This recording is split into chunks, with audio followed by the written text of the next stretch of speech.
আমি যখন বাড়িতে গিয়ে বউ সাজাই তখন ওই বাড়ির লোকজন যদি আমার সাথে না মিশে তাহলে আমার একদমই ভালো লাগে না। আসসালামু আলাইকুম সবার, কি অবস্থা? আমি জিন্নাতুল ফারিহা, আমার পেজ নাম হচ্ছে জিফা। এই যে শাড়িগুলো দেখতে পাচ্ছেন এগুলো আমার পেজ বিউটি বাই জিফা থেকে একজন আপু অর্ডার করছে তাদের হলুদের প্রোগ্রামের জন্য। আপু যেদিন শাড়িগুলো নিচ্ছে ওই দিন আমার একটা হলুদ সাজ ছিল, তো আমি আগে আপুকে পৌরবাজার শাড়িগুলো পৌঁছাই দিই, তারপর আমি বউয়ের লোকেশনে চলে যাই। এই ভিডিওটা আপনারা অনেকেই দেখছেন। এখানে একটা মজার বিষয় হয়েছে যে লোকেশনটা দেওয়া হয়েছে ওইটা ছিল কি একটা নাম, কিন্তু আমার তালাতো বোন শুনছে যে মরিচ হ্যাঙের টঙের দোকান। পরে এটা নিয়ে আমরা অনেক অনেক বেশি হাসি মজা করছি। যাকে আমি সাজাইছি সে আমার বড় ভাবির পরিচিত আর কি।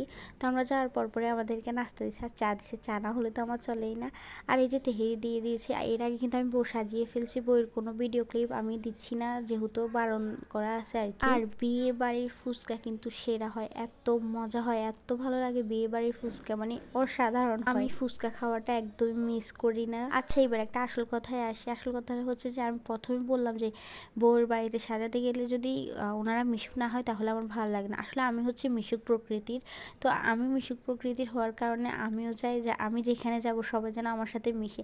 আর সবাই যখন মিশে যায় তখন আমার অনেক কমফোর্টেবল লাগে, সাজাতেও অনেক ভালো লাগে, অনেক বেশি আন্তরিকতা বেড়ে যায়। আচ্ছা, পরের দিন সকাল সকাল চলে যায় ওইখানে। আর আমি ভাবিকে বলতেছিলাম আমাকে যদি তেহেরি না দেয় আমি কিন্তু সাজাবো না। আসলেও দুষ্টুমি করতেছিলাম। আর এগুলো হচ্ছে বউয়ের আউটফিট। বউকে তাড়াতাড়ি সাজিয়ে চলে আসতে চাইছে, কিন্তু বউদের বাড়িতে খাওয়া ছাড়া তো যেতেই দেয় না, এটা সব জায়গায় হয়। আর এটা হচ্ছে আরেকটা বউ সাজ। এই বউটাকে সাজাইছি ওই যে আমাদের মেলা হয়েছে না, ওইটার দ্বিতীয় দিনেই আমি এই বউকে সাজাইছি। আর বউর ননদ ছিল আমার পরিচিত স্কুলের। আন্তরিকতা আমার এত এত বেশি ভালো লাগছে, আমি মনে হয় যে ওর আপন কেউ। ও আমাকে সবকিছু এত সুন্দর করে বুঝিয়ে দিছে। তারপর ওই যে আপুটা এত ভালো, এত মিশুক, মানে উনি এত ভালো, মানে এত ভালো মানুষ খুব কম হয়। এত হাসি খুশি আমি আর আপু তার মেকআপ নিয়ে এত স্যাটিসফাইড ছিল, মানে আপু ভাবে না যে কোনোদিন তার বিয়ের মেকআপ পার্লারে করবে, আর পার্লারে করলে ভুট টুট সাজিয়ে দেয়। এই কারণে সে মানে উনি অনেক বেশি টেনশন করতো আর কি সবসময়। পর আমি যখন সাজাইছি উনি বলতেছে আপু আমি অনেক বেশি খুশি। তারপর আমার একটা বউ সাজ ছিল আর কি। তো আমি ছিলাম শ্বশুর বাসায়, তো আমি সকাল সকাল প্রায় 7টার দিকেই রওনা দিয়ে দিয়েছি বজরা থেকে। তো আমরা 8টার সময় পৌঁছাইছি। তো আমরা আগে হোটেলে নাস্তা করে নিছি। হোটেলের ডাল পরোটা অনেক অনেক বেশি মজা হয়। আমি রিফাতকে বলতেছিলাম যে রিফাত আমার কিন্তু অনেক বেশি শখ ছিল আমরা এইভাবে সকাল সকাল এসে হোটেলে নাস্তা করবো, আল্লাহ সেটাও পূরণ করে দিছে। আর চা পরোটা তো আমার অনেক অনেক বেশি পছন্দ।